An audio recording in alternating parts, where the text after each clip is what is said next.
Bueno, buenas noches, ya. Buenas noches, doctores, doctoras.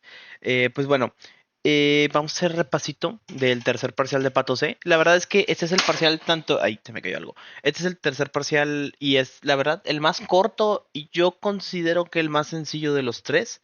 Entonces, espero no tardarme mucho, espero, porque luego me alargo diciendo cosas que no. Entonces, pues bueno, igual voy a intentar hacerlo lo más corto y resumido posible, pero obviamente sin que falte nada, ¿verdad? El plan o la idea es dividirlo en dos. Ahorita estoy grabando una parte y la voy a dejar subiéndose. Y mañana en la mañana grabar la siguiente parte, para que así tengan pues ya las dos partes de esto lo más rápido que se pueda. A ver, nomás déjenme ver si esto se mueve. Sí, sí se mueve.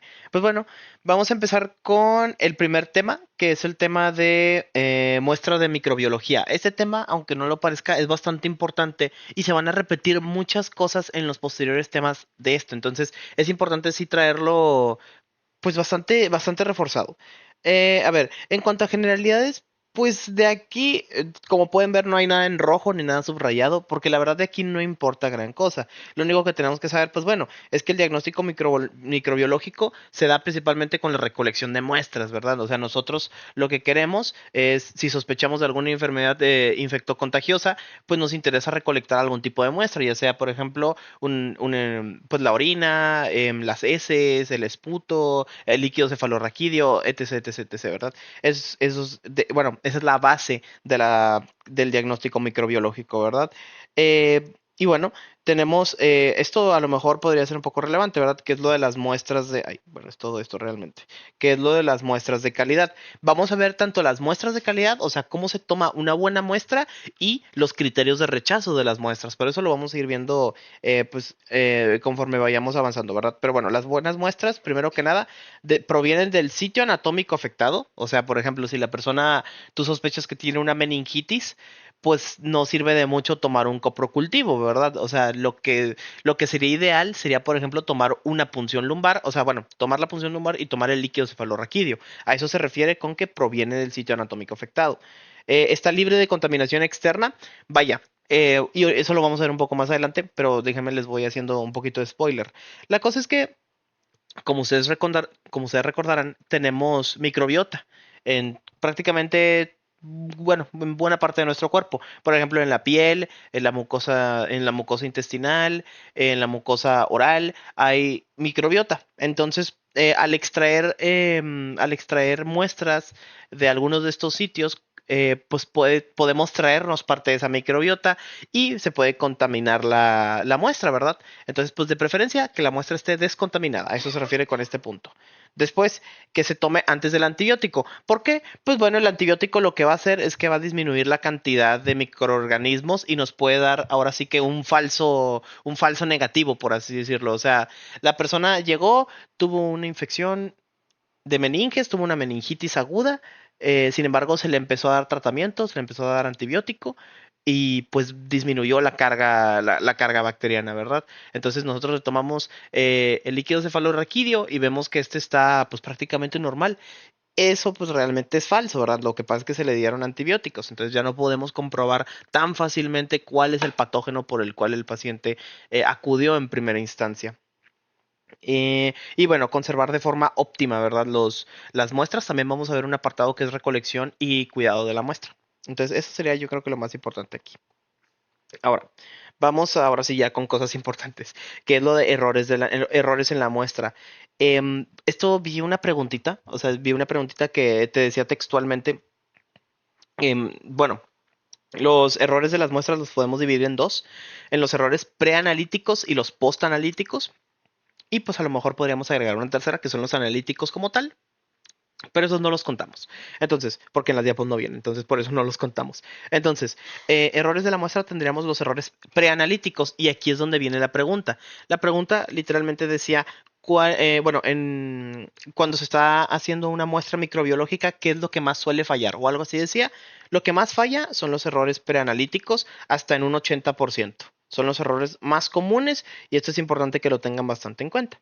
Entonces, ¿cuáles son los errores preanalíticos? Aquí les puse la lista. Primero que nada, una mala identificación del paciente. primero que nada, para saber cuál es la mala identificación del paciente, pues hay que saber cuál es la buena, ¿no? A ver, entonces, ¿cómo se identifica a un paciente? O cómo se identifica la muestra, mejor dicho, de un paciente, porque ya identificar a un paciente ya es otra cosa. Entonces, siempre tienen que rotular esto: nombre, fecha, la hora y el tipo de muestra. Estas cuatro cosas es el correcto, ay, ¿cómo se llama? La correcta identificación de la muestra del paciente. Entonces, una mala identificación, o sea, que falte cualquiera de estos cuatro, ya es un error preanalítico. Recolección de muestra inadecuada, lo que les decía hace un momento, ¿verdad?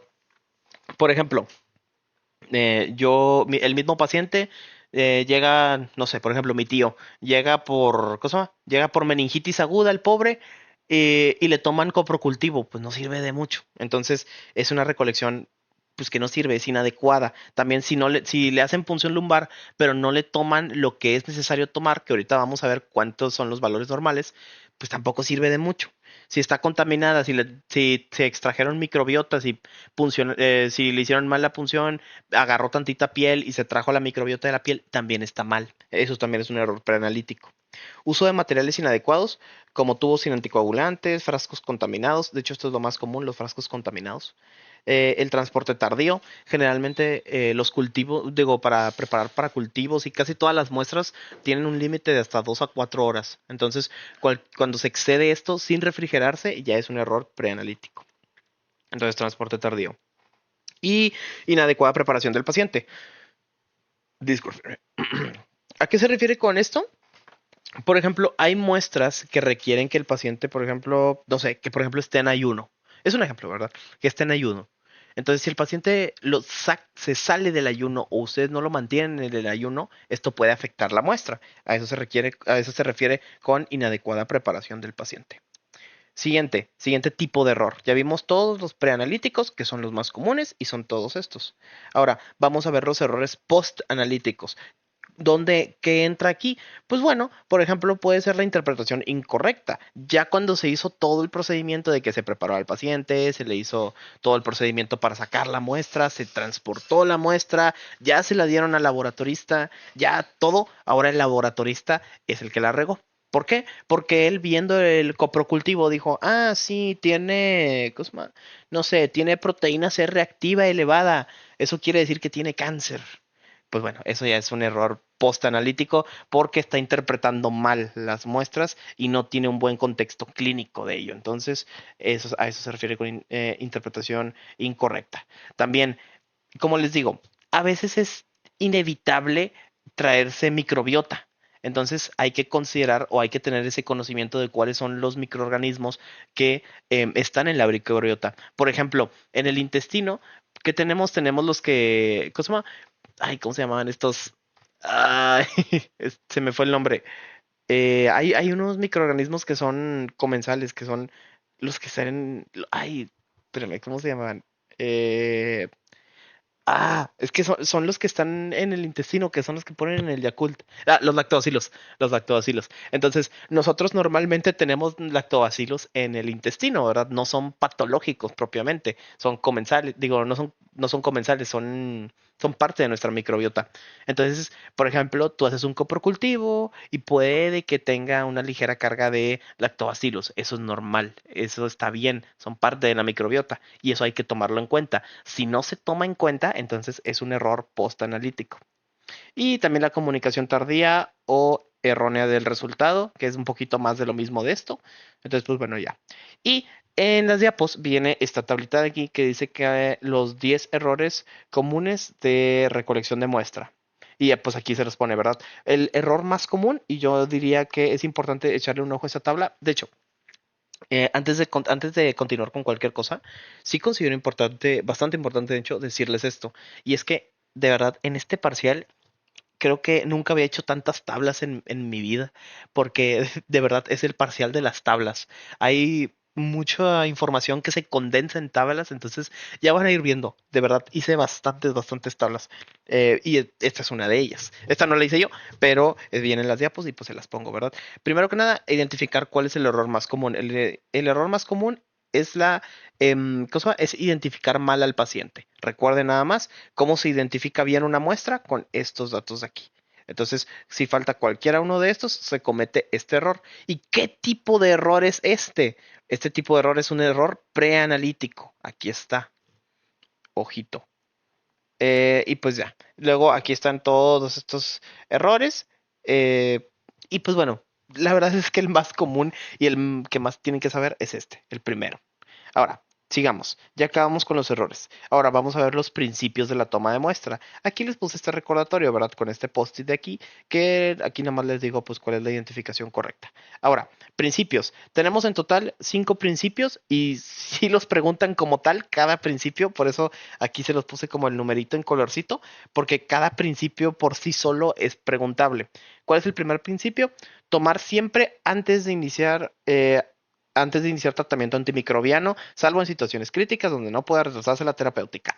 ¿A qué se refiere con esto? Se refiere a que siempre, siempre, siempre, en la medida de lo posible, la muestra la tenemos que tomar antes de que se empiece con cualquier tratamiento antimicrobiano o antiparasitario, antifúngico, lo que sea. Siempre tenemos que tomarla antes de que el paciente tome cualquier cosa, porque como les dije hace un momento, pues esto nos puede disminuir la carga bacteriana, viral, parasitaria, fúngica, lo que sea, pero la va a disminuir, esa es la cosa, y eso nos va a dar pues falsos. Entonces, por eso. Entonces, este es el primer principio. Tomar siempre antes de iniciar tratamiento antimicrobiano. Segundo principio, realizar limpieza o antisepsia previa si es una muestra de mucosas, piel o zona con flora mixta. Bueno, igual no hay nadie para que me conteste, pero ¿por qué creen que es esto? Aquí les doy unos 5 segundos para que paren el video y contesten en su cabeza por qué.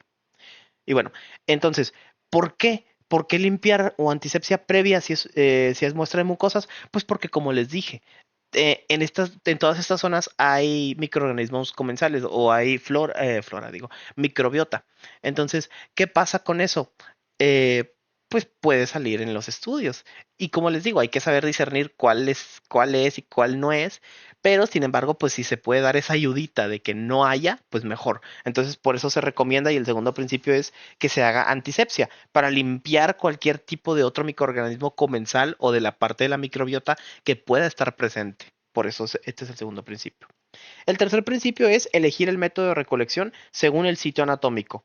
O sea, aspirado, biopsia, punción, lo que sea. A qué es más específicamente o aclarando un poco más a qué se refiere con elegir el método de recolección según el sitio.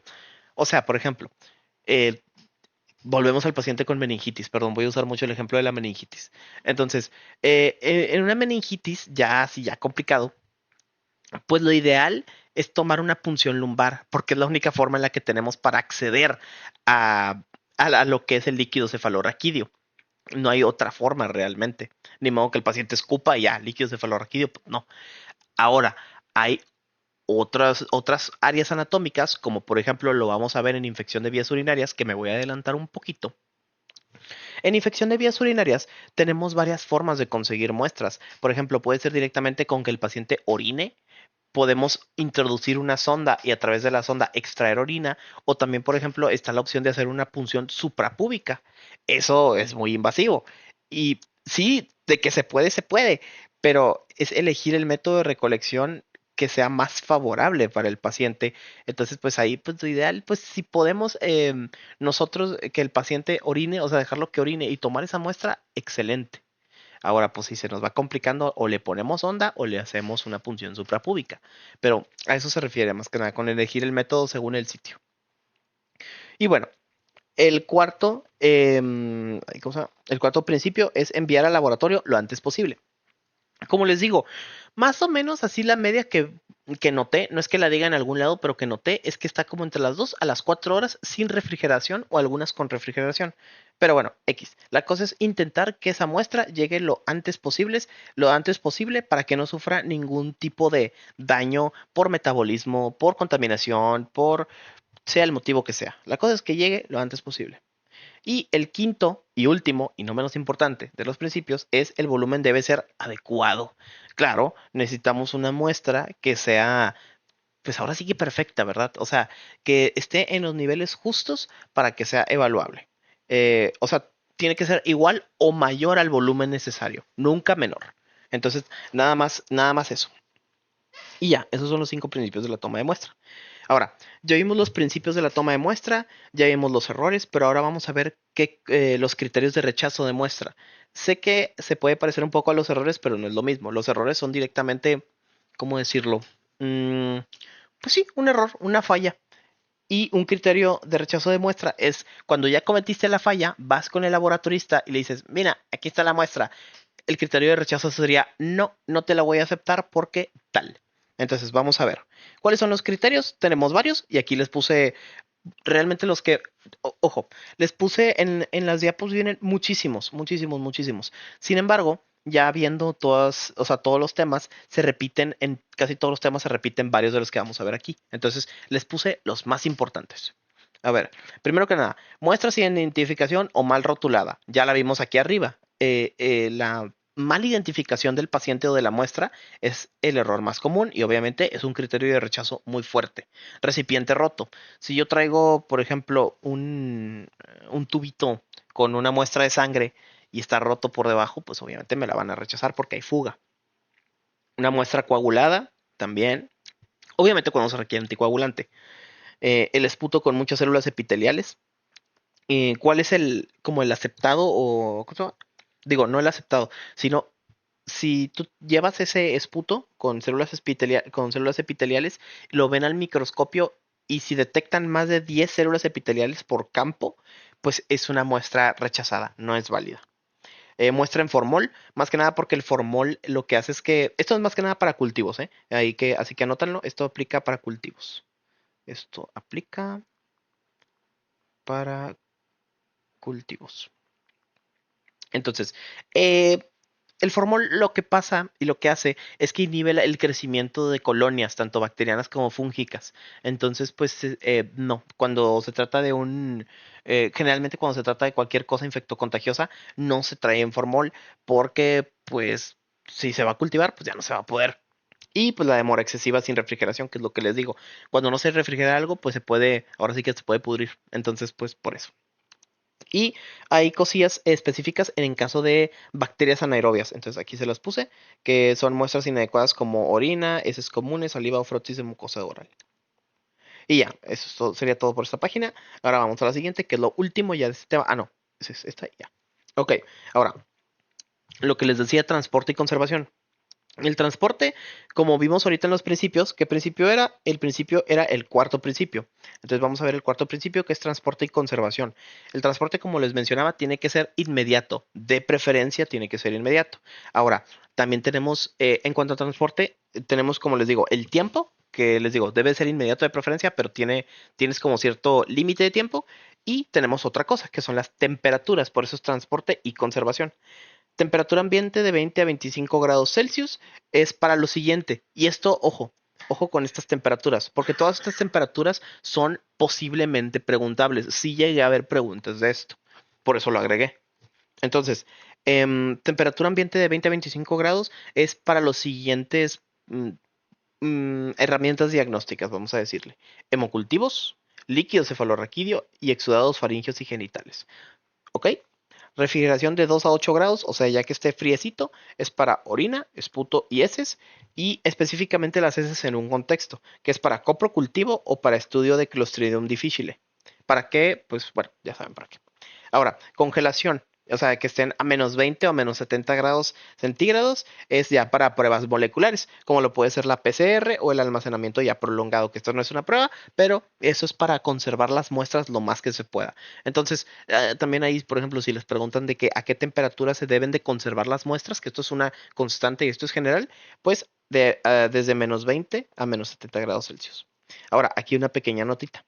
Hay algunas bacterias como Neisseria gonorrea, Haemophilus, Streptococcus pneumoniae, que son sensibles al frío, ojo, sensibles al frío, y deben ser enviadas rápidamente sin refrigerar. O sea, por ejemplo, para estas tres bacterias de aquí, lo que es el almacenamiento prolongado no vale, porque son sensibles al frío. Y pues ya, eso sería todo transporte y conservación.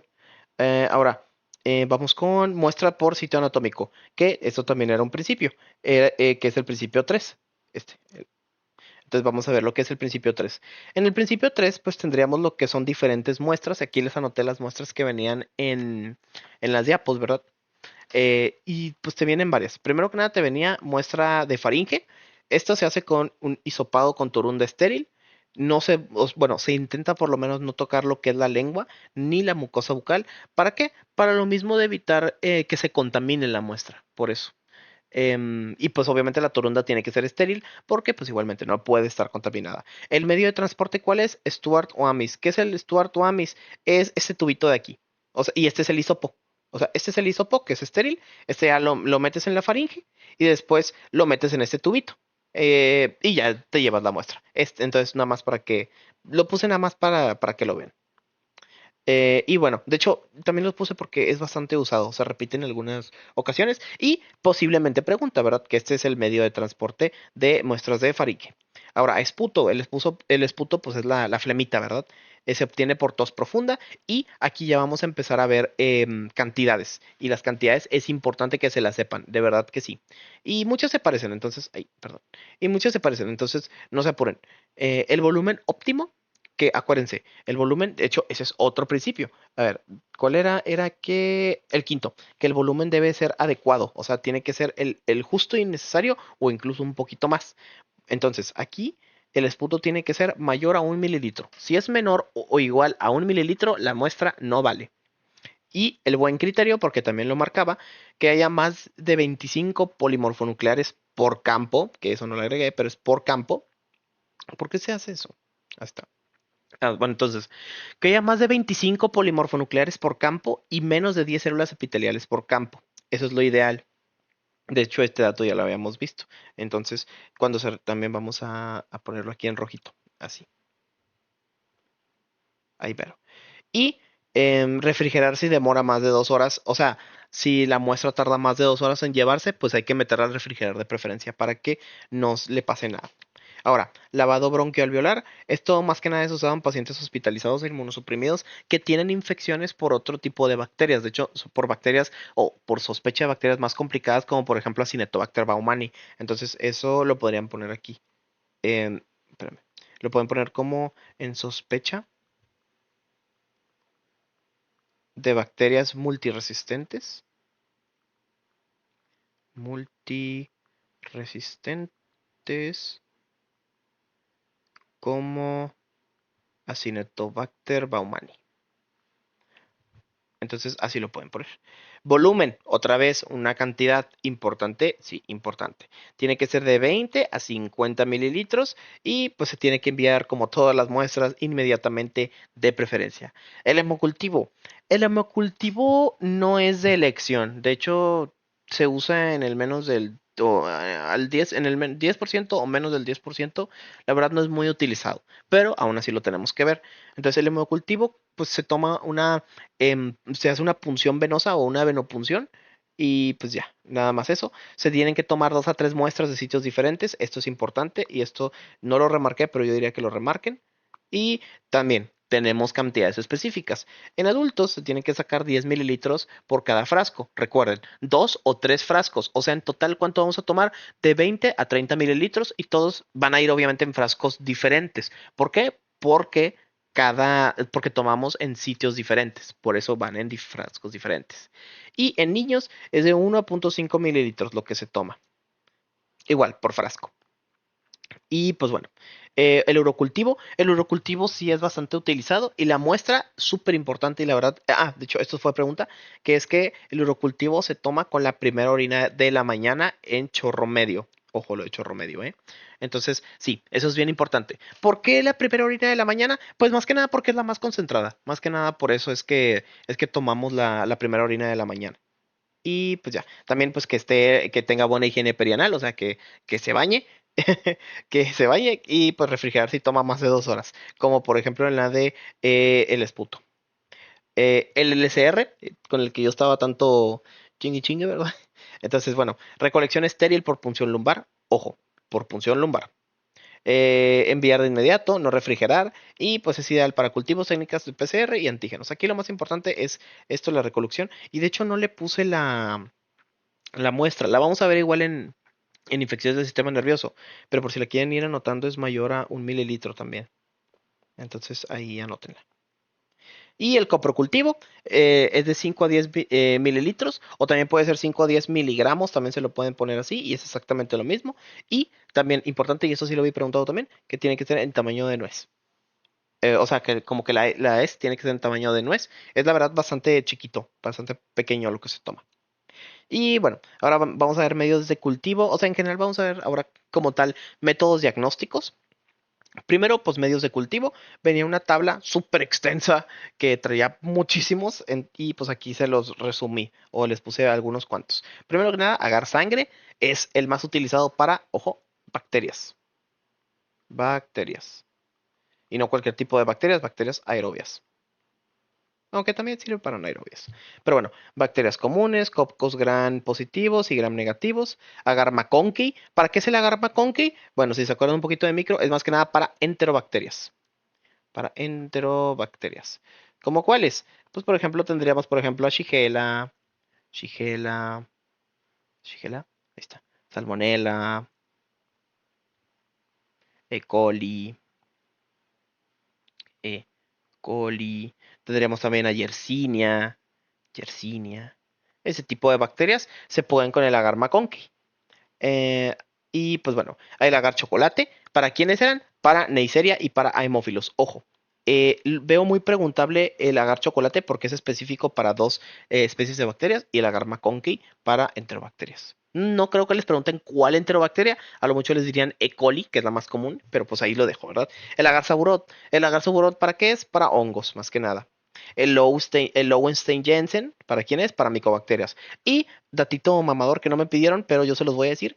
Tendríamos el agar Lowenstein-Jensen, o bueno, más que agar, es un medio de cultivo, porque no es un medio sólido, es un medio a base de huevo. Entonces no es sólido propiamente, propiamente no es un agar, pero bueno.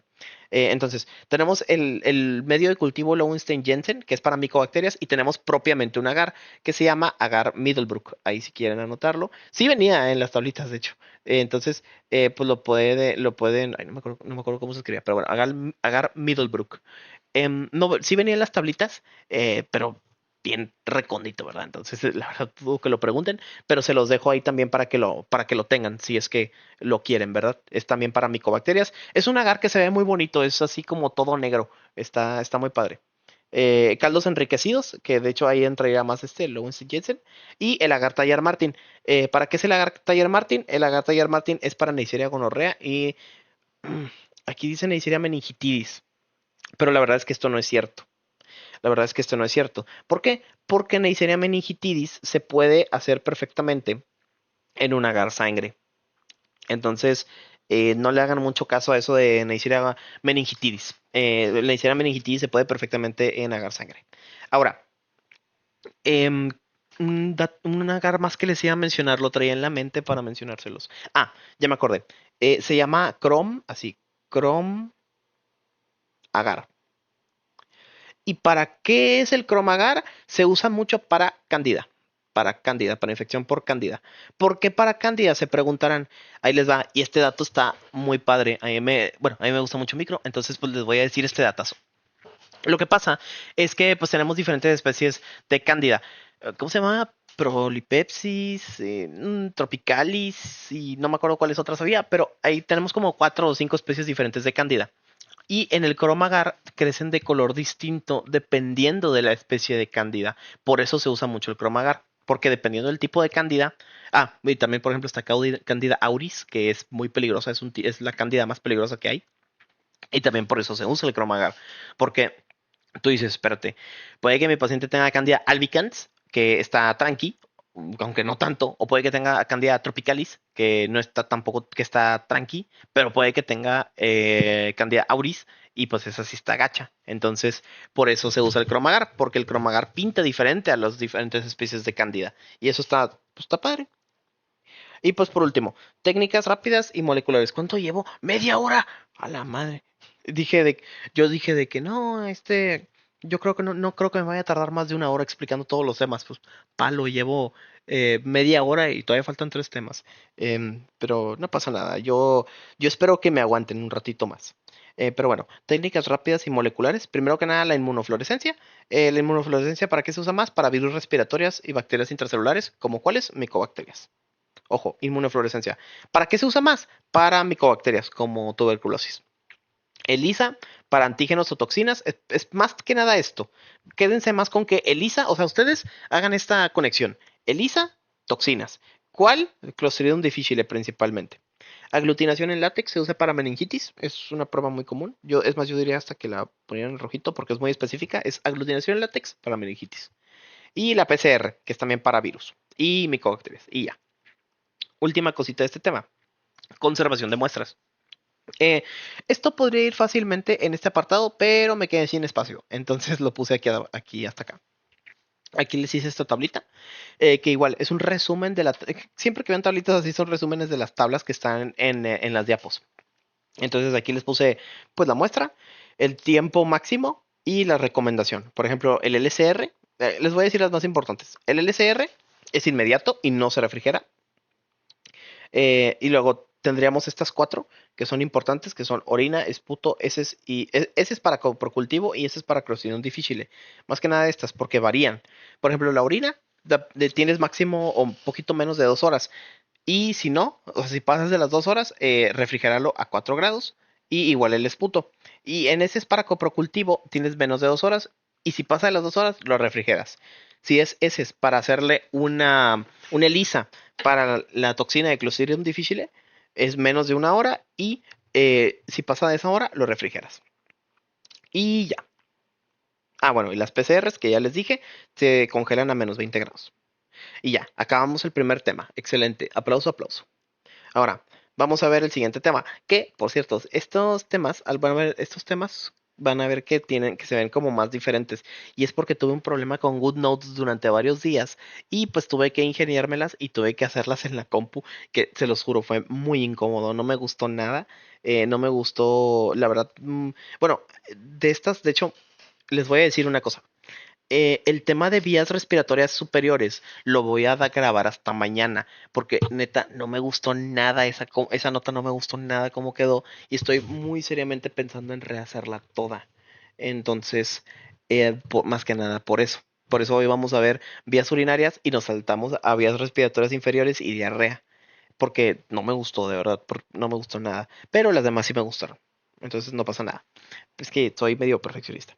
Pero bueno, entonces, vamos a ver el tema de infecciones urinarias o IBUS, también se les llama. Este tema está bastante padre y nos va a servir mucho porque lo vemos bastante seguido en la carrera.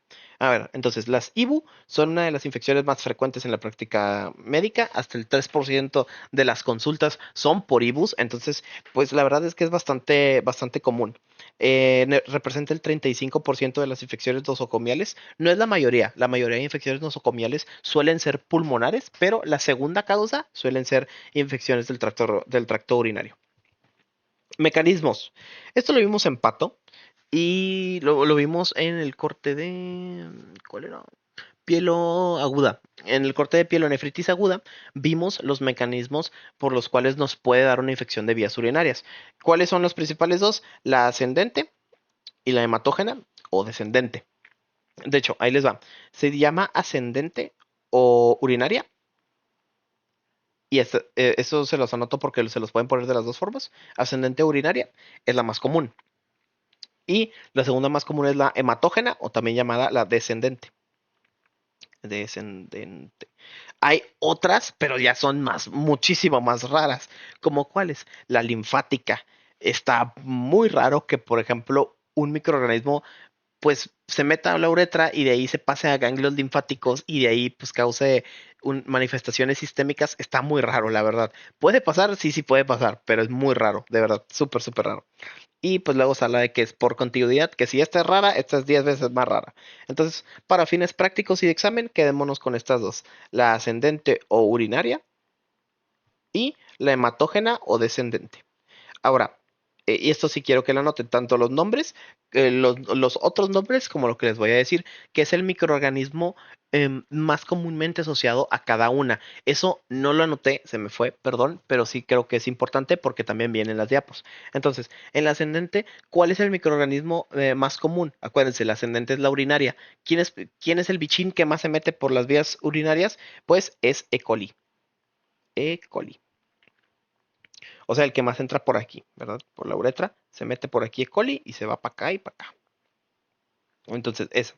Y la hematógena o la descendente, ¿quién es el agente más común? El agente más común, aunque ya les digo que es raro, es Staphylococcus aureus. Ahí para que la anoten. Y ya. Ahora, clasificación, pues lo clasificamos muy fácilmente, ¿verdad? No se la complicaron los nefros. Es complicada y no complicada. Las no complicadas hablamos generalmente de procesos agudos em, por bacterias típicas. Ahorita les explico qué es una bacteria típica y qué es una bacteria atípica. Entonces, nada más eso. Las no complicadas están asociadas a procesos, ojo, agudos. Si son agudos, están mediados por polimorfonucleares. Y otra cosa, agudos, polimorfonucleares. Ah, y asociado a bacterias comunes, como por ejemplo E. coli. Bacterias comunes. Y luego están las no complicadas. Digo, perdón, ahora sí, las complicadas. ¿En dónde están las complicadas? Por ejemplo, en pacientes que tengan sondas. ¿Por qué? Porque, a ver, mejor saben que voy a simplificar conceptos. Las complicadas son por infecciones de vías urinarias recurrentes. Por eso son complicadas. Entonces, una persona que tiene una sonda se está infecte, e infecte, e infecte, e infecte de diferentes patógenos, entonces se infecta a cada rato de las vías urinarias y por eso se hace crónica. También las embarazadas, los niños, porque pues, no se cuidan, y las personas con comorbilidades como diabetes o alteraciones anatómicas. Estas características son importantes, más los de la complicada, entonces yo diría que subrayáramos tanto los sondados, como los con comorbilidades y las embarazadas, y en general mujeres. Entonces, ahora, nada más hay un pequeño paréntesis, ¿verdad? Para decirles, ¿qué es una bacteria típica y qué es una bacteria atípica? ¿O a qué me refiero con eso? Esos son más que nada características de los cultivos, señores. ¿Por qué? Porque los cultivos están hechos o fabricados para que abarque la gran mayoría de bacterias. Sin embargo, hay bacterias más mamoncitas, como por ejemplo las micobacterias, como difteria, como nocardia, o sea, bacterias que tienen ácidos micólicos, ¿verdad? Este tipo de bacterias son un poquito más mamoncitas y no, o también por ejemplo clamidia también, y no se detectan fácilmente, sífilis también, me acabo de acordar, perdón, pero bueno, treponema, pero no se detectan en agares comunes, y cuando no se detectan en agares comunes y se sabe que tienen una infección de tracto urinario, sin embargo no le detectas bacterias, dices, tiene una infección de vías urinarias por bacterias atípicas, o sea, que no se pueden detectar en un agar sangre, por ejemplo. O sea, tiene una infección de vías urinarias, por ejemplo, por clamidia, tiene una infección por gonorrea, tiene una infección por bla, bla, bla. Entonces, a eso. Y generalmente esas bacterias atípicas se asocian em, a infecciones de vías urinarias complicadas o crónicas, que también es otra nomenclatura. La no complicada puede ser aguda y la complicada puede ser crónica. Entonces, también ahí se los dejo. Y ya, eso es todo. Ahora, factores de riesgo. La edad, los extremos de la vida, o sea, niños y ancianitos están en riesgo. Ahora, aquí les puse factores de riesgo por grupo. Por ejemplo, en neonatos, los que más se afectan son los varones, mientras que en ancianitas, bueno, en ancianos, los que más se afectan son las viejitas, las ancianas. En adultos es más común en mujeres, las embarazadas son súper susceptibles, son súper susceptibles. Y, a ver, yo creo que esta pregunta o esta aseveración todos la conocemos, pero nunca está de más repetir las cosas porque puede ser pregunta de examen. ¿Por qué las mujeres se infectan más por IBUS o por qué les dan más IBUS? Pues principalmente por el tamaño de la uretra, por el tamaño o por la longitud, mejor dicho, de la uretra. Por eso les dan más infecciones de vías urinarias a las mujeres y pues nada más mencionar eso. Y pues bueno, nada más eso. Y bueno, también personas con comorbilidades como diabetes, lesiones medulares, inmovilidad o demencia, pues les pueden dar IBUS. El sexo, más común en mujeres. Embarazo, puede haber bacteriuria asintomática. De hecho, importante, y esto lo dijo el doctor Chuk, a todas las mujeres, ojo, esto si quieren anótenlo por ahí, a todas las mujeres, a todas, siempre se les hace urocultivo. Siempre. Aunque te lleguen por otra cosa, lo que sea, siempre se les hace un urocultivo. ¿Por qué? Porque las infecciones de vías urinarias pueden comprometer la vida del producto. Entonces, de preferencia, mejor les hacemos un ego un examen general de orina y un urocultivo para descartar cualquier cosa, porque también aquí chequense este porcentaje. Pueden traer bacteriuria asintomática. Entonces, por eso también se hace. Ahí espero que hayan anotado eso. Comorbilidades, diabetes mellitus, lesiones medulares, inmovilidad, etc. Antecedentes genitourinarios, litiasis, malformaciones. Las malformaciones son raras, pero pueden pasar. Cirugías previas. Catéteres urinarios o sondajes también pueden ser un factor de riesgo. Ahora, la patogenia. La patogenia es bastante simple. Primero, va a llegar aquí el patógeno a la región de la uretra. Va a entrar, va a ascender por la uretra, va a llegar primero que nada a la vejiga. En la vejiga puede llegar a causar una cistitis, que, ojo, a nivel de la cistitis, o bueno, vamos a dividirlo de una vez. Miren, por ejemplo, vamos a decir que a este nivel ya se le considera una infección de vías urinarias bajas. Vías urinarias bajas. O sea, lo que es la uretritis y la cistitis, o sea, la inflamación de vejiga, son infecciones de vías urinarias bajas. Ahora, de aquí para arriba, o sea, de aquí para arriba, lo que es, por ejemplo, el uretero, el sistema pielocalicial, la médula renal, la corteza renal o todo el riñón, es una infección de vías urinarias altas. Eso nada más para dejarlo bien en claro. Entonces, ¿qué pasa? Pues hay colonización, o sea, entran por aquí las bacterias, ascienden e infectan. Eso es literal, eso es toda la patogenia, no tiene gran chiste. Y bueno, pues ya les expliqué. A este nivel es una uretritis, a este nivel es una cistitis, porque es la vejiga. A este nivel es una pielonefritis, ojo. A este nivel es una pielonefritis, porque es una inflamación del sistema pielocalicial de los riñones, por eso pielonefritis. Y pues ya, la verdad no tiene gran chiste la patogenia de esto. Ahora, el cuadro clínico, súper importante, súper clave, súper preguntable. Sin catéter, ojo, hay con y sin catéter. Sin catéter va a haber disuria, dolor al orinar, poliaquiuria, va a haber un aumento en la frecuencia en la frecuencia urinaria, tenesmo, o sea, el paciente va a querer orinar, o sea, bueno, lo que es el tenesmo vesical, va a intentar orinar y no va a poder, y la urgencia. O sea, va a querer orinar mucho. Y con catéter cambia. Con catéter puede haber fiebre, pero ojo, les voy a decir aquí un dato súper importante de la fiebre. De hecho, aquí se los puse aquí en este cuadrito de aquí viene. A ver, la fiebre no siempre va a estar presente, porque depende de dónde sea la infección. Ya ven que les dije ahorita la división de que de acá para abajo es baja y de acá para arriba es alta. Bueno, en lo que es una infección de vías urinarias altas, hay presencia de fiebre. Y eso es un dato clave. Pero de vías urinarias bajas, y esto es otro dato clave, no hay fiebre. Hay solamente datos urinarios. Por lo que este dato es bien importante que lo tomen en cuenta. Y aquí viene, chéquense bien este cuadrito. Es más, se los voy a poner con una estrellita para que lo chequen. Aquí, una estrellita para que lo chequen. Entonces, vamos a ver, primero que nada, aquí qué viene, viene bacteriuria asintomática, pues nada más hay aislamiento de bacterias en orina, generalmente esto se hace, como les digo, la prevención se hace principalmente en embarazadas. Ahora, cistitis o infección de vías urinarias bajas, va a haber inflamación e infección de la vejiga, va a haber disuria, nicturia, poliaquiuria, urgencia y tenesmo, los síntomas que ya vimos. Y en una pielonefritis, que esos son los principales diagnósticos, o sea, lo más común es que te dé una cistitis como infección de vías urinarias bajas. Y de vías urinarias altas, pues la pielonefritis, ¿verdad? La pielo aguda. Entonces, aquí va a haber fiebre y dolor en la fosa renal y signo de Giordano positivo. Que si recuerdan, el signo de Giordano es pues cuando le pegas al paciente en los flancos, ¿verdad? En la región posterior de los flancos. Bueno, pues bueno, no, pues ahí están los riñones. Entonces, le das en esa región y el paciente refiere dolor. Entonces, esto va a estar positivo en infección también de vías urinarias altas. Entonces, importante los diferenciales. En mujeres puede haber descarga vaginal y ya. Bueno, aquí les pongo algunos diagnósticos diferenciales. Estos se los pongo más que nada porque venían en ¿cómo se llama este pedo? Venían en las diapos y por eso se los agrego. Entonces, condición, les puse condición, patógenos, historia clínica y síntomas.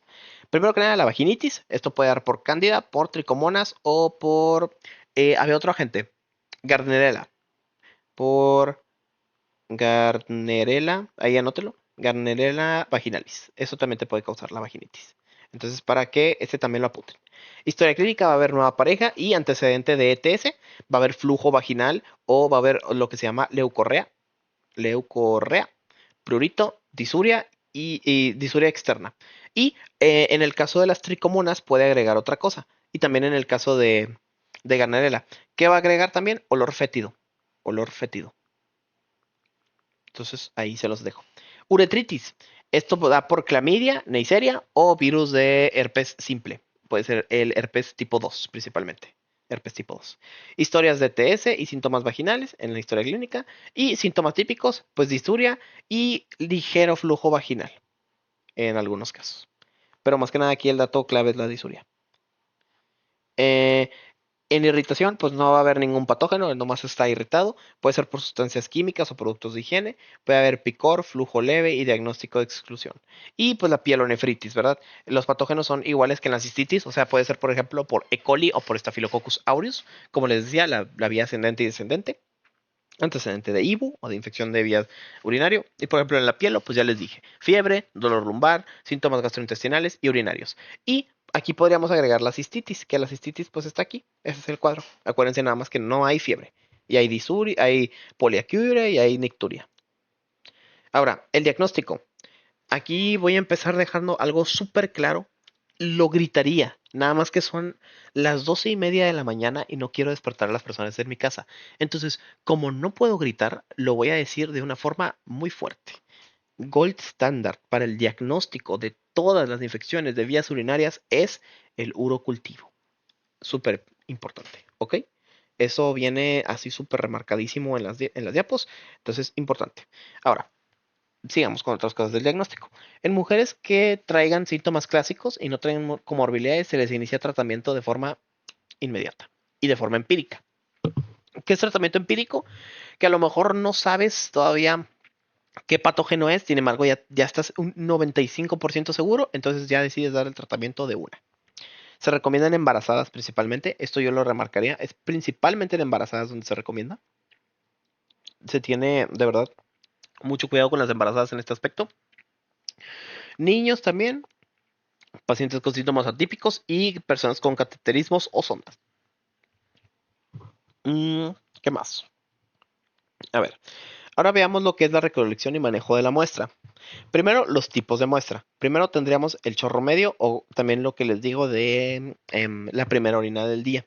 Esto es ideal en mujeres y hombres, aunque realmente es ideal en todos los pacientes que tengan sospecha de IBU. El chorro medio o también primera orina del día. Primera orina del día. La sonda urinaria se recolecta directamente. Aquí mi doctora nos había explicado más o menos cómo estaba el rollo. A ver, la sonda urinaria es la sonda de Foley. A ver, déjenme ver si tengo aquí abierto. A ver, sonda Foley. Busquemos.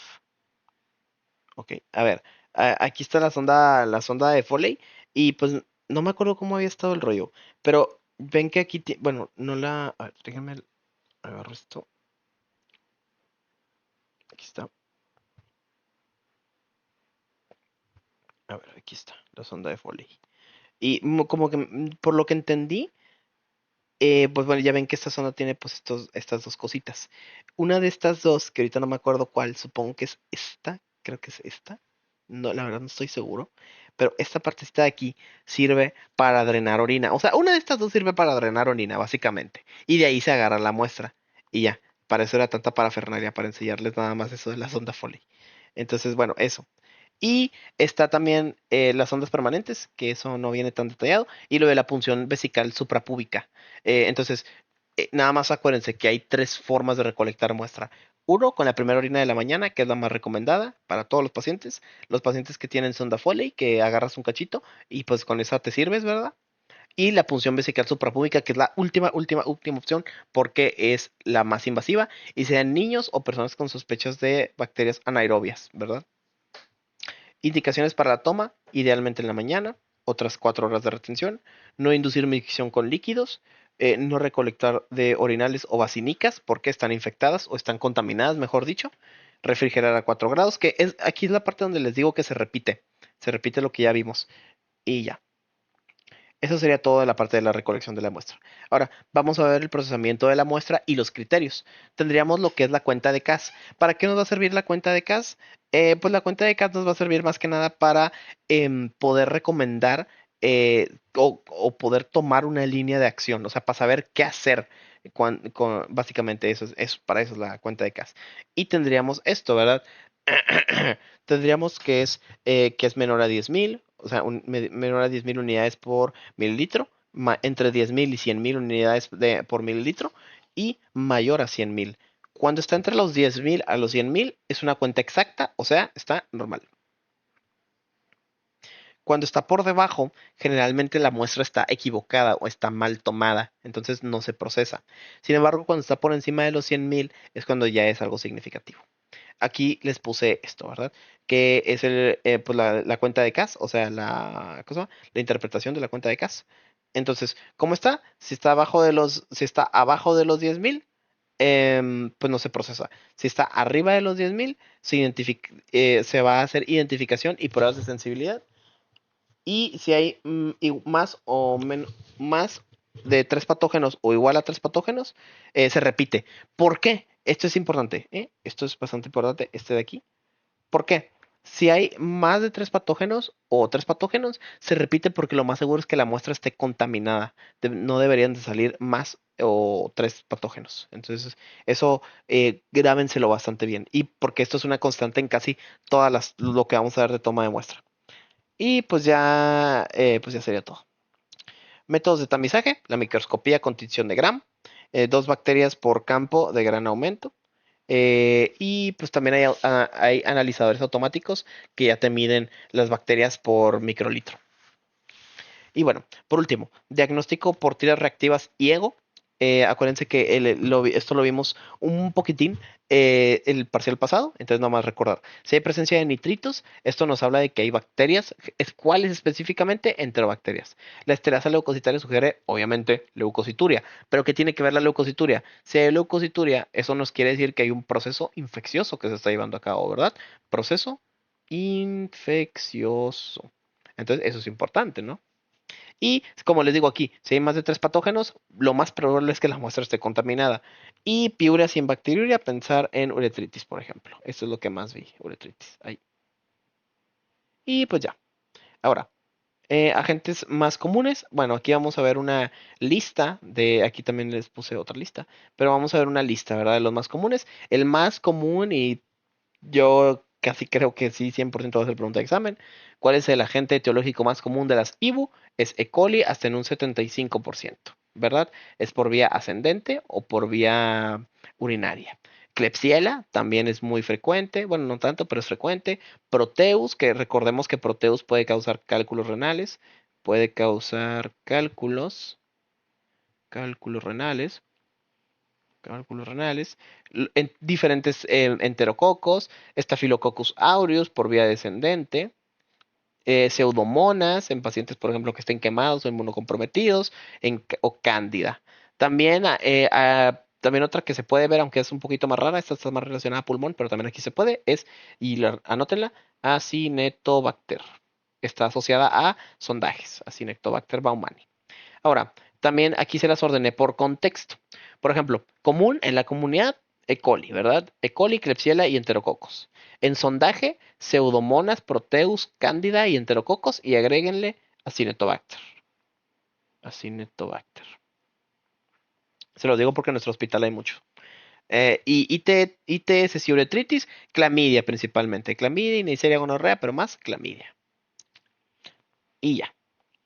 Y aquí les puse, porque venía más que nada, como les digo, venía en las diapos y pues por no dejar morir, en las ondas de permanencia se ven otro tipo de, cosa, otro tipo como polimicrobianos y Staphylococcus coagulasa negativos. Y pues por último el antibiograma y antibióticos, la verdad dudo que lo pregunten, pero pues aquí se los dejo para que lo vean. Este sí lo copié tal cual como estaba ahí en las diapos.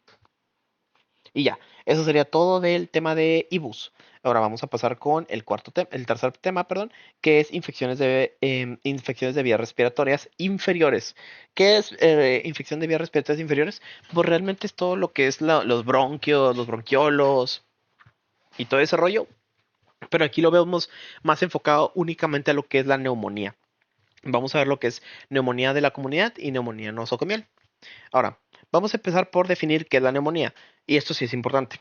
Neumonía es la infección en uno o ambos pulmones con inflamación y acumulación de exudado o líquido. Esa es la definición que viene en las diapos, entonces apréndansela. La neumonía puede afectar al parénquima pulmonar y va a haber evidencia, va a haber, evidencia radiológica con síntomas respiratorios y fiebre. Se puede acompañar de, como les digo, síntomas respiratorios, como cuáles: taquipnea, tos, disnea, cianosis, hipoxemia, estertores, broncofonía y egofonía. Evolución aguda, de hecho la mayoría de las neumonías son agudas, o sea, ¿cuáles van a ser los síntomas característicos? Creo que ya los conocemos todos. Va a haber fiebre, va a haber escalofríos, tos productiva o tos con esputo, dificultad respiratoria, disnea, puede haber taquicardia, puede haber taquipnea y signos en la auscultación, como matidez, como soplos bronquiales, como sonidos crepitantes, etc, etc. Entonces, aquí ya vimos qué es la neumonía. Entonces, de aquí, ¿qué tienen que aprender? Esto, que es la definición, y aparte, la evolución aguda de la neumonía o lo que es el cuadro clínico. Después, vamos a ver la neumonía nosocomial. La neumonía nosocomial, y apréndansela, también apréndanse la abreviación. Bueno, esta es otra cosa, pero ahorita les digo qué es. La neumonía nosocomial es una infección pulmonar adquirida 48 horas después o menos de la hospitalización. Si pasa de las 48 horas, se asume que no es una neumonía nosocomial, se asume que es una neumonía adquirida en la comunidad. Entonces, ¿qué es esta? La neumonía, esa neumonía, la neumonía normal, también se le puede llamar neumonía asociada a comunidad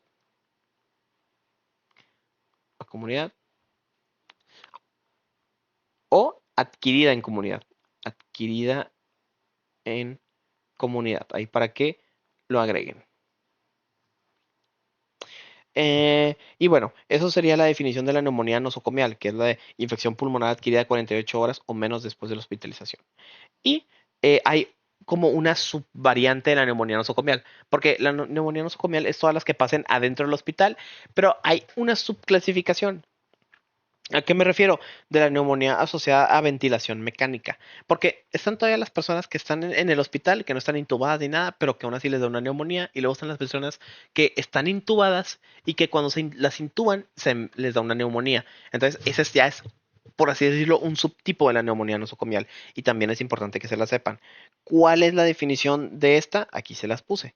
Primero que nada, neumonía en la comunidad, o NAC, neumonía adquirida en comunidad, es de inicio extrahospitalario. El agente más común, subrayen, Streptococcus pneumoniae. De hecho, les hice un dibujito de Streptococcus pneumoniae. A ver, espérenme. Discúlpenme que los corte así tan de repente, pero sí se los quiero enseñar. A ver, ¿dónde lo puse? ¿Aquí? No. ¿Dónde lo puse? Aquí. Ah, aquí está, miren, aquí está el dibujito. Vamos a ponerlo ahí. Este es, de hecho, no sé si alguien, a lo mejor, a ver si alguien de los que está viendo el video, de casualidad vio ¿cómo se llama? Vio mis notas de micro. A ver, déjenme lo saco de aquí mejor. Vio mis notas de micro. Y yo, cuando estaba en micro, me gustaba hacer dibujitos de las bacterias. Onta, onta, onta, onta. Aquí está. Y pues le hice una remasterización a Streptococcus pneumoniae. No estaba así, pero lo acabo de poner guapo. Entonces vamos a aprovechar que ya estamos aquí y vamos a ponerlo para que también eh, se lleven, se lleven un poquito del dibujo, ¿verdad? Ahí se los dejo, Streptococcus pneumoniae. Entonces, bueno, pero que ya, perdón, como les decía, entonces la neumonía asociada a la comunidad o adquirida en la comunidad es de inicio extrahospitalario y el principal agente es Streptococcus pneumoniae, que es este güey, ¿verdad? Y luego está la neumonía nosocomial, que es la intrahospitalaria, que se adquiere, ojo, 48 horas o más después del ingreso. Digo, perdón, 48 horas o menos después del ingreso.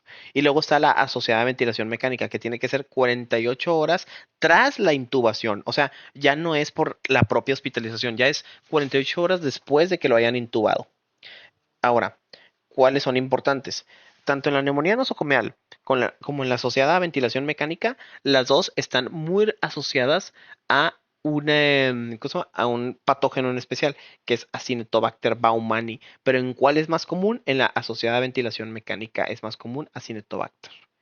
¿Y cuál es más común en la nosocomial? Pseudomonas aeruginosa.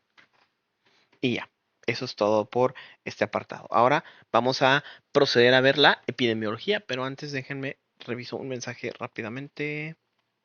Creo que no me ha llegado nada así importante. No, nada importante. Ok, entonces vamos a ver ahora la epidemiología. La neumonía adquirida en la comunidad tiene una incidencia bastante común. Es de estacionalidad, o sea, no se da en todas las épocas del año. Perdón. Se da principalmente en invierno, esto es importante. Es la novena causa de muerte en México y es una causa de hospitalización muy común. Afecta más igualmente a los extremos de la vida, niños y ancianos. Neumonía nosocomial es la segunda infección nosocomial más común y es la principal causa de muerte asociada a infecciones nosocomiales. Esto sí es bien importante. Principal causa de muerte asociada a hospitalizaciones es la neumonía nosocomial. Y ya. Bueno, alta prevalencia en postquirúrgicos, inmunosuprimidos y adultos mayores. Fisiopato. Entonces, aquí lo que va a pasar es que, ¿cómo se llama? Lo que va a pasar, pues, es que va a haber una aspiración o vas a respirar, por ejemplo, Streptococcus pneumoniae, que son estos diplococos en forma de lanza, ¿verdad? Los vas a aspirar, van a llegar a tu tracto respiratorio, van a descender y lo van a infectar. Eso es básicamente toda la patogenia. Aquí está. No ahondaremos mucho en esto porque no vale la pena. Etiología. La etiología, bueno, aquí les puse varios típicos, o sea, ¿quiénes son los que más suelen infectar? Pues Streptococcus pneumoniae, principalmente, es el más común. Haemophilus influenza, Moraxella catarrhalis. Moraxella catarrhalis es principalmente en viejitos, aquí pónganle, principalmente en adultos mayores. Adultos mayores. Staphylococcus aureus, que no es muy común, pero es para Staphylococcus aureus tiene otra característica que es en neumonías complicadas.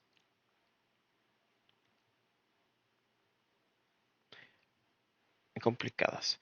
Y Streptococcus del grupo A, como lo puede ser, por ejemplo, Streptococcus pyogenes, aunque ese no es tan común que provoque neumonía, ese causa más faringitis, pero lo vamos a ver el día de mañana. Y nada más anoten que Streptococcus pneumoniae es el más común. Espero que hayan anotado esos tres datillos que les puse aquí. Ahora, atípicos. Mycoplasma pneumoniae, que de los atípicos es el... no, perdón. Mycoplasma no era el más común de los atípicos, olvídalo. Pero bueno, Mycoplasma pneumoniae, Clamidia pneumoniae, Legionella spp, o Legionella... ¿Cómo se llama? Neumófila. Legionella neumófila y Klebsiella pneumoniae. Y virus, para influenza, adenovirus, influenza A y B, SARS-CoV, que pues ha cobrado mucha relevancia, metaneumovirus, que cobró relevancia hace poquito, y rinovirus. Esas son las etiologías más comunes. Ahora, agentes según la neumonía, como ya les mencionaba, en la neumonía adquirida en la comunidad, el más frecuente es Streptococcus pneumoniae, aunque puede haber otros como Haemophilus y Staphylococcus aureus, que no son tan comunes. Es más común Haemophilus, pero aún no es tan común como neumonía. Ah. Ahora, las nosocomiales, pseudomonas aeruginosa, pero ¿en cuál? En la nosocomial. En la nosocomial. ¿Y cuál es la más común en la que está asociada a ventilación mecánica? Acinetobacter. Acinetobacter. Factores de riesgo, pues ya los dijimos, ¿verdad? Pero aquí agregamos algunos más. Trastornos de la deglución, como EPOC, cáncer, disfunción neurológica. ¿Por qué? Más que nada porque, digamos que, por ejemplo, el EPOC, eh, pues lo que va a hacer es que va a dificultar que metas y saques aire. Si se queda todo ahí adentro, pues no vas a sacar, o también que escupas, por ejemplo, el esputo. Si se queda todo ahí atorado, pues va a ser más caldo de cultivo para la bacteria, entonces eso lo va a predisponer. Alteración del estado de alerta, todos son por lo mismo. O sea, todos estos tienen algo en común. ¿Qué tienen en común? Que afectan la respiración. Afectan la respiración, específicamente más la exhalación y el hecho de poder como tirar el esputo. Entonces, pues todos van a lo mismo, la verdad. Y ahora, diagnóstico. Perdón. Diagnóstico es clínico, completamente clínico. Es la historia compatible más signos y síntomas más los factores de riesgo. Entonces sí, ya si se avanza un poco más, se puede hacer una radiografía de tórax. Por ejemplo, aquí tenemos una radiografía de tórax en donde vemos el pulmón derecho, el pulmón derecho en su lóbulo superior. Vemos que hay esto de aquí. ¿Qué es? Esto de aquí pues es una consolidación. Es una consolidación típica de una neumonía. Así, entonces, esto de aquí, nada más con que sepan, con que sepan cuál es el signo radiológico que se tiene que ver en una neumonía, se ve la consolidación. Ojo, consolidación que es entonces, para hacer el diagnóstico radiológico, ¿cómo es? Tienes que ver la opacidad, que es la consolidación, más cualquiera de estos, ¿verdad? Cualquiera de los síntomas. Fiebre, tos, un estudio que muestre leucocitosis o desviación izquierda. Por ejemplo, aquí que la tráquea se vaya hacia la izquierda. Y ya, y ya. Ahora, ya vimos el diagnóstico que es principalmente clínico, ya vimos el diagnóstico por imagen, que es con acuérdense que es con una tela de tórax, y acuérdense de ver la consolidación. Ahora vamos a ver la evaluación de la severidad que se hace con dos diferentes escalas que son súper, súper, súper preguntables, entonces vamos a verlas. Tenemos dos escalas, el CRUB 65 y el Smart COP. ¿Para qué es el CRUB, perdón, el CRUB? El CURB 65 bueno, aquí dice, ¿verdad? Permite determinar el pronóstico del paciente. ¿A qué se refiere? Si el paciente tiene una neumonía que es leve, que nomás viene a consulta y se puede ir a su casita, si es grave y se va a tener que quedar en el hospital, o si de plano está tan mal que tiene que estar en cuidados intensivos porque si no va a morir. El CURB 65 es una mnemotecnia y toma en cuenta, ¿cómo se llama? Y toma en cuenta lo que son, una, dos, tres, cuatro, toma cinco cosas en cuenta.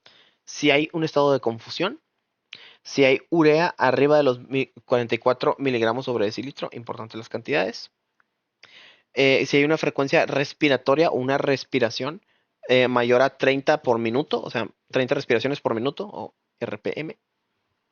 Si hay una presión arterial sistólica elevada, o cómo está en general la presión sistólica.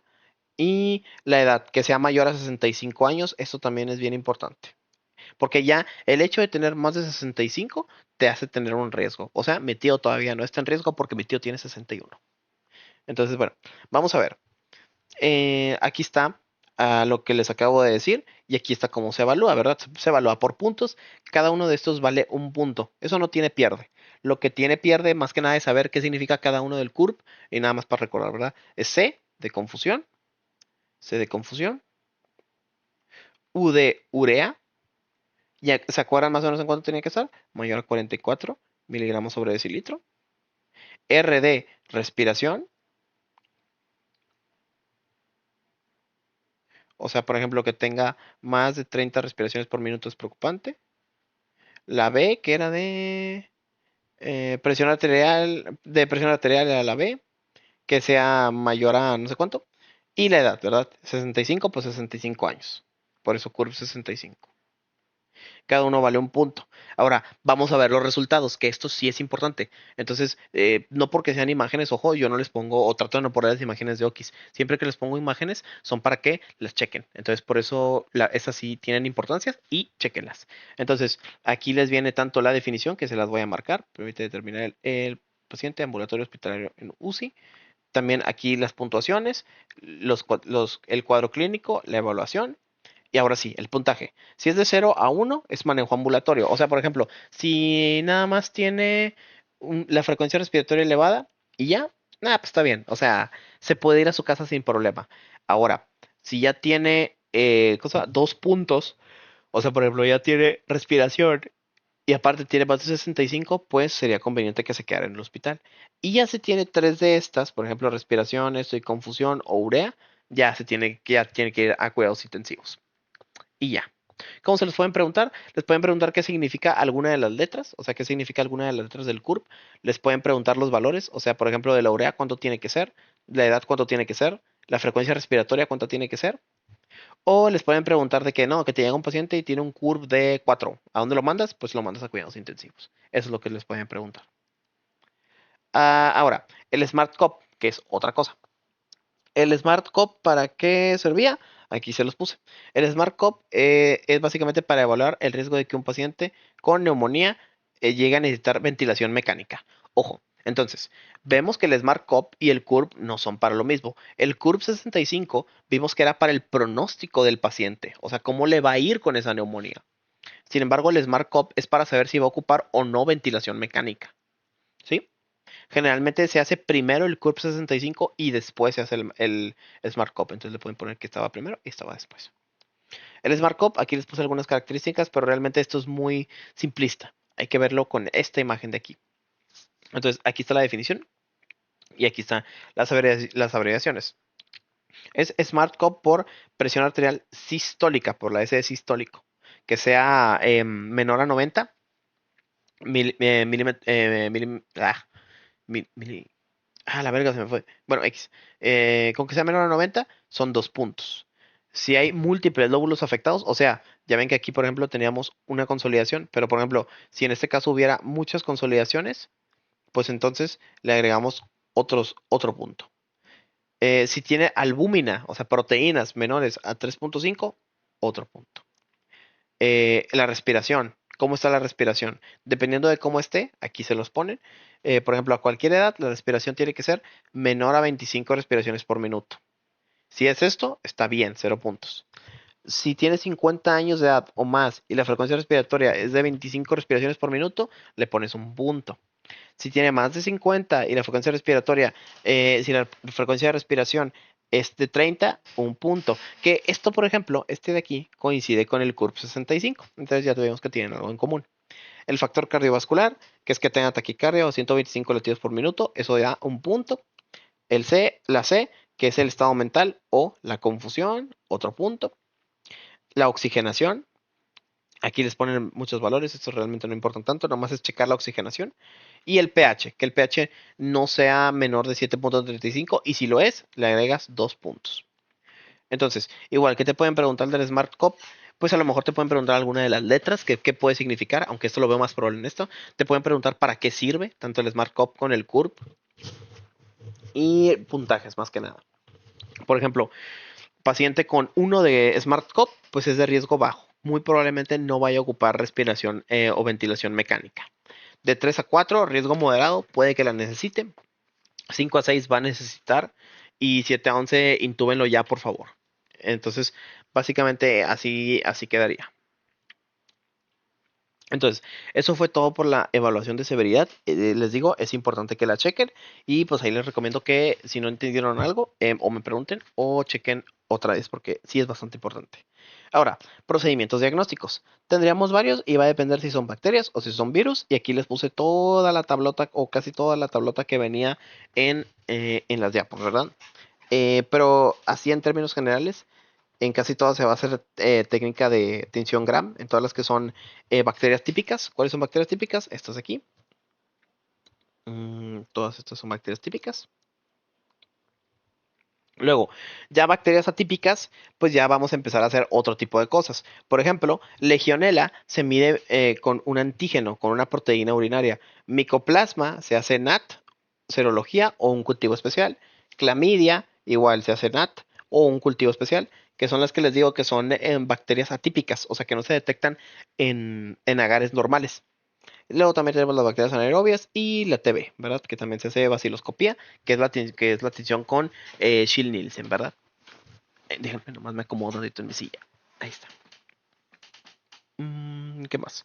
Virus, pues nada más quédense con esto, que se hace NAT. Aquí como pueden ver en todos se hace NAT, NAT, NAT, NAT, NAT, NAT. Entonces, virus, si tienes virus NAT o haces PCR y se chingó. Y ya.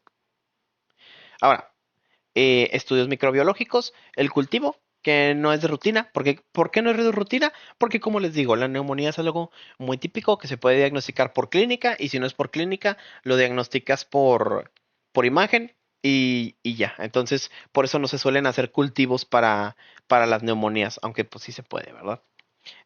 Y si tiene indicaciones, por ejemplo, una neumonía severa en donde se desconozca a la gente o en donde se desconozca a la gente y sea muy necesario saber cuál es el agente para saber cómo tratarlo, pues bueno, Entonces ahí le vas a hacer un cultivo. Una neumonía nosocomial. ¿Por qué? Porque las neumonías nosocomiales hay que saber, como les digo, diferenciar si es una pseudomonas o si es una Acinetobacter. ¿Por qué? ¿En qué radica esa diferencia? Esto no es preguntable, pero pues igual se los digo. Acinetobacter es una bacteria muy resistente a medicamentos, a fármacos y más en ambientes intrahospitalarios. A lo mejor los Acinetobacter salvajes, por así decirlo, de los que se encuentran en la naturaleza, no son resistentes, pero los que están en ambientes intrahospitalarios sí que lo son. Y por eso es importante discernir o diferenciar entre ellos. Luego, el uso reciente de antibióticos también. Y sospecha de estafilococcus aureus resistente a meticilina o pseudomonas aeruginosa que suelen ser bacterias difíciles de erradicar. ¿Qué más? ¿Qué más? ¿Qué más? ¿Qué les puse aquí? Cultivo expecto. Ah, el cultivo. El cultivo tiene que ser de la expectoración, o sea, del esputo. Puede ser también un hemocultivo o un antígeno urinario, pero no se recomiendan. El antígeno urinario es específico de quién? Es específico de, déjenme se los pongo aquí, de Legionella pneumófila. Legionella pneumófila. Entonces ahí les dejo el datillo. Y pues pruebas virales se recomiendan en temporadas de influenza, generalmente en invierno, ¿verdad? Es cuando empieza esto. Y pues se agregó recientemente a las diapos esto del SARS-CoV-2, que es que se hace una RT-PCR en muestras respiratorias. Y les agregué post-its, ¿verdad? ¿Cuándo sí hacer un cultivo? Ah, bueno, pues es lo mismo, ¿verdad? Casi, casi. Agente, les agregué agentes y diagnósticos recomendados. Aquí nomás les puse, o sea, este cuadrito se lo resumí todavía más. Les puse aquí como los más claves, ¿verdad? Em, Indicaciones para no, para hemocultivo. Como les digo, el hemocultivo no es de elección, para nada es de elección, sin embargo, pues tiene sus usos, ¿verdad? Aquí principalmente se repiten varios, pero ¿cuáles? Cuando hay aspiración, cuando hay uso de antibióticos recientes y cuando hay cirrosis o alcoholismo, o también, y agréguenlo, cuando hay asplenia, cuando no hay vasito, se recomienda un hemocultivo. Ahí tómenlo en cuenta.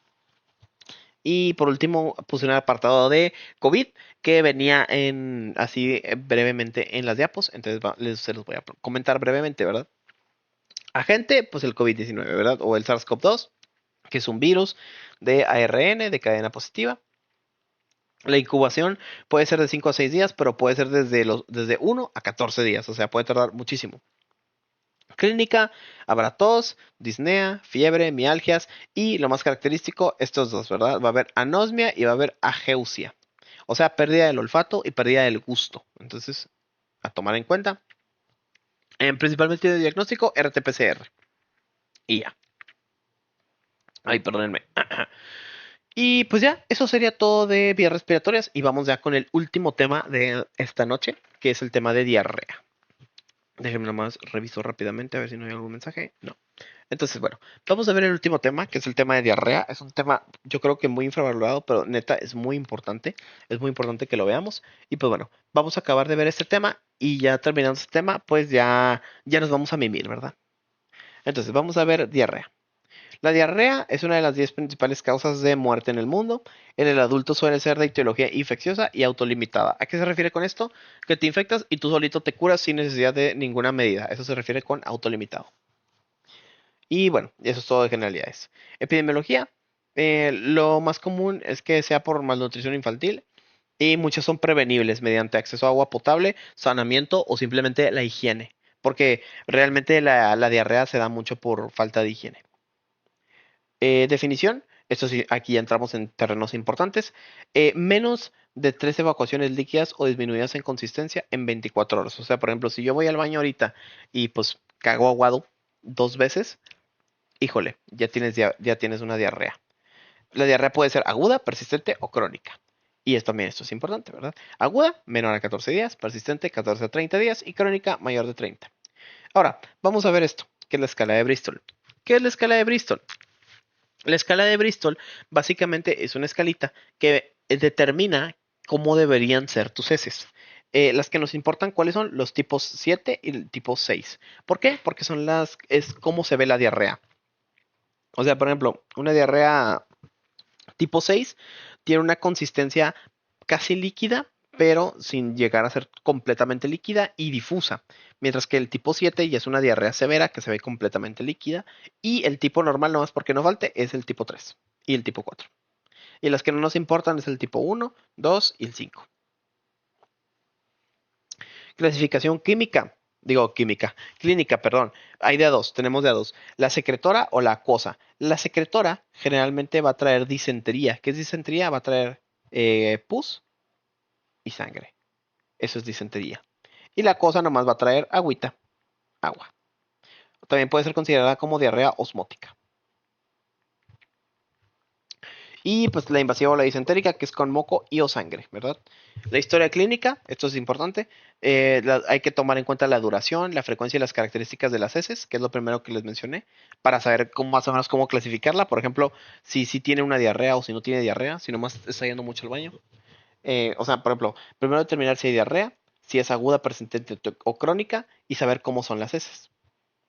Después los síntomas asociados, si por ejemplo hay dolor, si hay ictericia, si hay fatiga, si hay X o Y. La evidencia de deshidratación, la alimentación reciente, porque eso nos puede dar muchas cosas. Porque, por ejemplo, si son alimentos que provienen de una granja, ya nos puede hablar, por ejemplo, de una salmonela. O si hablamos, por ejemplo, de que tomó agua encharcada, pues ya podemos estar hablando de un virus como la hepatitis A, si aparte viene ictérico. Ese tipo de cosas son diferenciales. Lugar de residencia, ocupación, viajes, porque también por comer comida de otro lado te puede dar infecciones, por ejemplo, E. coli, que es la famosa diarrea del viajero, y el contacto con animales o mascotas, ¿verdad? Que son las zoonosis, o sea, hay diferentes enfermedades que son zoonóticas, hablando de cosas intestinales, como cuáles, igual la salmonela. Y pues los pasatiempos, ¿verdad? Para ver si en sus pasatiempos, por ejemplo, no convive con animales o no va a probar cosas exóticas o ese tipo de cosas. Ahora, etiología. Pues bueno, la aguda es principalmente infecciosa, mayormente viral, por virus como por ejemplo el norovirus en adultos y el rotavirus en niños, ahí por si lo quieren anotar. Y la bacteriana se asocia a menos de 4 deposiciones por día, ¿verdad? Y realmente la bacteriana no es la más frecuente. Y como les digo, la más frecuente es la aguda. También hay infecciones o diarreas que pueden venir por protozoarios, como cuáles, como por ejemplo Giardia lamblia. La crónica, que es usualmente no infecciosa, se ve generalmente a cánceres, o por ejemplo gastrinomas también te lo pueden causar. Y pues bueno, aquí les pongo esto. Red flags, o sea, cosas que son alarmantes en cuanto a la etiología de esa diarrea. Primero que nada, que hace 6 evacuaciones en 24 horas. Si ya estamos diciendo que con que haya 12 evacuaciones ya estamos sospechando de una diarrea, pues imagínate 6. Aparte se va a estar deshidratando la persona. Y eso nos lleva al siguiente punto, que es la hipovolemia, que es por la falta de líquidos, por toda la pérdida de líquidos tan masiva que está habiendo. Entonces, por eso mismo es preocupante. ¿Y qué va a acompañar a la hipovolemia? Pues una taquicardia, hipotensión y llenado capilar lento. La taquicardia principalmente como compensadora. Puede haber dolor abdominal, digo, perdón, el dolor abdominal severo es una red flag que, o sea, por ejemplo, diarrea más dolor abdominal nos habla de, por ejemplo, una disentería.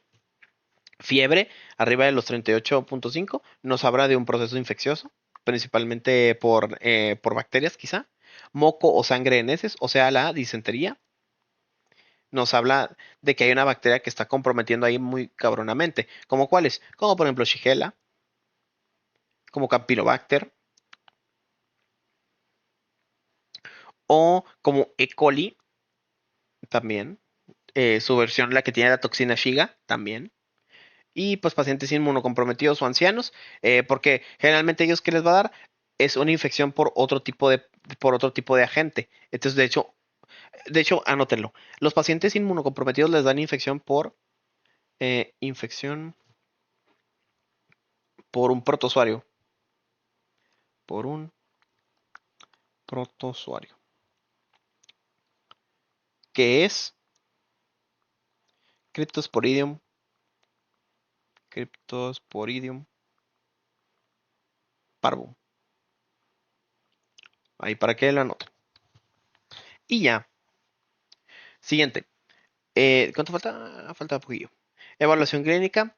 Primero que nada, los criterios. Ya les dije, ¿verdad? Fiebre, dolor, diarrea sanguinolenta, antecedentes, inmunosupresión, hospitalizaciones, todo eso. Eso saltémoslo porque es redundante. Ahora, exposición y asociaciones. Los animales, como por ejemplo la salmonela, te puede dar por convivir con aves, porque por ejemplo la salmonela puede estar en los huevos de las aves.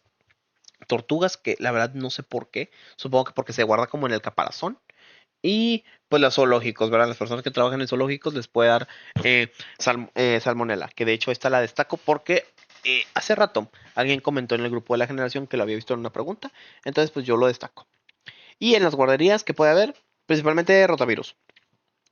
Entonces un niño de 3, 4 años que llega a su casa y le dice a su mamá que tiene muchas ganas de ir al baño y ha ido muchas veces al baño, tiene 3 deposiciones al día durante 3 días, pues muy probablemente sea un rotavirus que pescó en la guardería. Factores de riesgo, uso de antibióticos. ¿Por qué el uso de antibióticos es un factor de riesgo? Porque los antibióticos, aún los de bajo espectro, ¿verdad? Pero por ejemplo los de amplio espectro, ¿qué es lo que hacen? Barren la microbiota. Y al barrer la microbiota, dejan que, bueno, también yo les había dicho que tenemos microbiota en nuestro estomaguito. Parte de nuestra microbiota son microorganismos como Clostridium difficile. Cuando se barre la microbiota y se van todos los microorganismos bonitos que tenemos y dejamos espacio para que abusivos como Clostridium difficile entren por el uso de antibióticos, nos causan un desmadre. De hecho, Clostridium difficile causa algo que se llama colitis pseudomembranosa. Y repasito de fármaco, ¿con qué se trata? Con vancomicina. Se puede tratar, por ejemplo. Y pues bueno, el uso de IBPs o de inhibidores de la bomba de protones también nos puede causar una diarreía. ¿Por qué nos puede causar diarrea? Pues principalmente porque los inhibidores de la bomba de protones lo que hacen es que inhiben la bomba de protones, no se libera o no se genera ácido clorhídrico y al no liberarse ácido clorhídrico, lo que va a pasar es que los alimentos no se van a digerir y pues diarrea, ¿verdad? La inmunosupresión, porque como les digo, infección por Cryptosporidium parvum, infecciones nosocomiales, no muy comunes en cuanto a estómago, en cuanto a intestino, pero se puede. El embarazo, alimentos no pasteurizados y listeria. Cirrosis, se asocia mucho a la infección por vibrio y ya. Hay esta asociación rara que la hemocromatosis se relaciona con Yersinia. La verdad, ahí sí desconozco completamente por qué, pero está rara la asociación. Ahora, evaluación de laboratorios. No, generalmente no se piden laboratorios, o sea, creo que es bastante evidente cuando alguien se está cagando. Entonces, no se piden laboratorios. Pruebas, pues se puede pedir, por ejemplo, citometría hemática. ¿Por qué? ¿O por qué pediría una química sanguínea? Pues más que nada, por ejemplo, para descartar que haya otras complicaciones, porque por ejemplo, si la persona tiene disentería, o sea, tiene heces con pus y sangre, tú lo que quieres descargar es descartar, perdón, es que tenga un síndrome hemolítico urémico por Shigella o por E. coli. Entonces, por eso le pides una plaquetopenia. ¿Por qué una o sea, perdón, le pides una química sanguínea y vas a buscar deliberadamente si no hay una disminución de las plaquetas, o sea, si no hay, pues sí, si no hay una disminución de las plaquetas. ¿Por qué? Porque el SHU o el síndrome hemolítico urémico es lo que te causa principalmente. O, por ejemplo, si hay una infección por Clostridium difficile o por cualquier otro bacteria, por ejemplo, pues vas a buscar el hallazgo de leucocitosis, ¿verdad? Que es, bueno, ya vi que el paciente tiene caca con sangre y pus, creo que es bastante evidente que puede ser por una bacteria, pero no está de más, déjame checo los neutrófilos. Y pues la fiebre alta y sistémica se pide un hemocultivo. Pruebas de heces para bacterias. Esto es lo más importante, las pruebas de heces. Más que nada los estudios de sangre son secundarios. Lo que más vamos a estar utilizando son los coprocultivos. Primero que nada, si hay enfermedad severa, habrá más de 6 deposiciones al día, con deshidratación, dolor y hospitalización. Signos inflamatorios como fiebre, moco y sangre. Factores de alto riesgo y persistencia de 7 días. Cosas que ya vimos. Nomás esto no lo habíamos visto. Persistencia de 7 días, subrayeno. Historia alimentaria. Venía un cuadrito así en las diapos. Sin embargo, la verdad, este sí no sé qué tan preguntable sea. Ahí se los dejo igual para que, por si le quieren echar una leidilla, nomás son los alimentos y los microorganismos con los que se asocian. Entonces, de aquí, por ejemplo, está interesante el de Bacillus cereus, que acuérdense que es con arroz. Aquí más que nada sería E. coli con alimentos y agua contaminado. Y pues salmonela con huevos crudos, productos sin pasteurizar. Salmonela. Eso es lo que yo destacaría. Ahora muestra de heces. Esto también en parte ya lo vimos un poquitín en el primer tema. Entonces, la recolección de muestra. Lo ideal es que se dé antes de antibióticos o antidiarreicos. Aquí le agregamos los antidiarreicos en los primeros 5 días, ¿verdad? Debe recolectar las heces en un recipiente limpio, como este, sin mezclar con orina y sin usar papel sanitario, como este, acuérdense. ¿Eh? Cantidad. Se tienen que recolectar 5 mililitros o 5, ojo, miligramos o bueno, esto sí es líquida, ¿verdad? Si es líquido, sí es en mililitros. Y si es sólida, se colecta hasta 1 gramo. Esto es importante, la diferencia entre líquido y sólido. En sólido, ¿cómo tiene que ser? De este tamañito, que es como el tamaño de una nuez. Y ya. Exámenes iniciales, macroscópico, ¿verdad? Se hace la escala de Bristol, se checa el color, la sangre, el moco, el cultivo bacteriano, se hace cultivo a ver si no hay presencia de salmonela, shigella, etc, etc.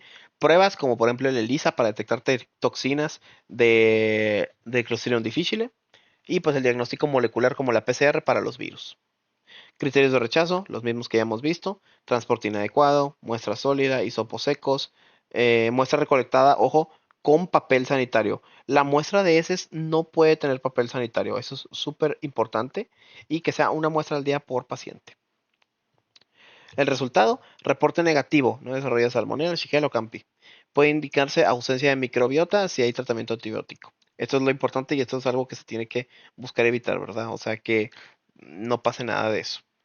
Y luego, está el reporte positivo y este se hace mediante un conteo especial, que es contar la microbiota colibacilar, así se llama, contar la microbiota colibacilar según el MB.